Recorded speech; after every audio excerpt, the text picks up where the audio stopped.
जो औरतें घर चलाती है क्या वो सच में घर वालों को परेशान करती है क्या?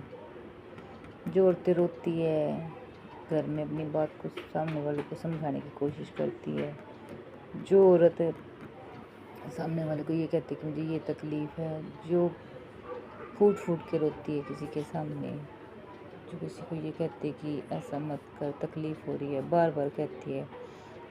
एक दिन की बात नहीं, महीनों की बात नहीं, सालों की बात नहीं, इतने टाइम की बात होने के बाद भी आज तक एक उम्मीद पे ये जिंदा है कि आज नहीं तो कल सुधरेगा कोई, आज नहीं तो कल सुधरेगा कोई, आज हो रहा कल नहीं होगा तेरे साथ। क्या वो औरतें सच में घर में झगड़ा करती हैं? क्या वो औरतें सच में किसी को परेशान करती हैं? क्या वो औरतें सच में बोझ होती हैं? कभी उन औरतों के बारे में कभी किसी ने ये सोचा है? जो करने वाला है वो सोचता है कि उन पे क्या बीतती है? क्या उन औरतों का टाइम कोई ला सकता है जो आपसे उम्मीद करती है, जो टाइम टू टाइम आपको ये बोलती है कि आज ऐसा ना करो प्लीज़, हर्ट हो रहा है, ऐसा बात मत बोलो, मुझे तकलीफ़ होती है, फिर भी वो सामने वाला इंसान कभी उसको उल्टा सुल्टा बोलने से हटता नहीं। मैंने अपनी लाइफ में ना कभी गिफ्ट नहीं मांगा किसी से। अपनी मर्जी से जो कोई ला के देता है, गिफ्ट क्या चीज़ होती है मुझे खुद नहीं पता, सच में नहीं मांगा। पर देने वाले ने ना टाइम टू टाइम मुझे बहुत कुछ दिया है। दर्द, तकलीफ़, आंसू, डिप्रेशन, सर का दर्द, बॉडी पेन, सब चीज़ें दी है, बहुत टाइम टू टाइम दी है। मैं महादेव के सामने बैठ के रोती हूँ ना तो भी कहते कि नाटक करती है। औरत का रोना नाटक नहीं है।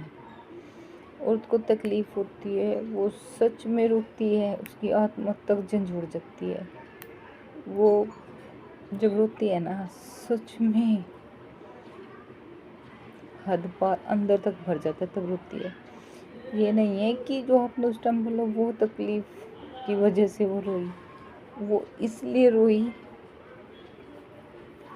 कि कभी भी एक भी दिन, एक भी घड़ी, एक भी सेकंड ऐसा नहीं गया होगा कि उसने कुछ गलत नहीं सुना हो।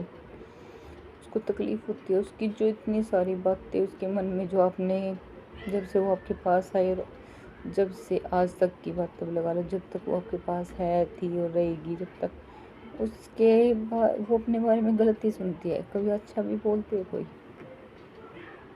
उसको तकलीफ़ होती है, नहीं समझता। औरतों का रोना नाटक समझा जाता है, नाटक करिए। जब औरत का मन भर जाता है ना, सब्र कर लेती है ना अंदर से, फिर वो सामने वाले से घटने लग जाती है, उसकी बातें उसको चुभती है, इरिटेशन होती है उसको भी। जो वो सामने से वाले से बात भी नहीं करना चाहती, अकेले में बैठ के रो रही है, चुपचाप अपने अकेले में बैठ के क्या रो रही है। मैं तो महादेव के सामने बैठ के रोती हूँ। अगर मैं महादेव के सामने भी बैठ के रो रही हूँ तो मेरा रोना नाटक है। मेरे पास महादेव की मूर्ति है जिसे मैं हाथ में लेके बैठ के अपना दुख दर्द उनके सामने बताती हूँ, तो मेरे उस दुख दर्द को भी मजाक नाटक समझा जाता है। बोला जाता है कि महादेव ने लेकर बैठ के ये नाटक करेगी। यार किसी की श्रद्धा, अगर महादेव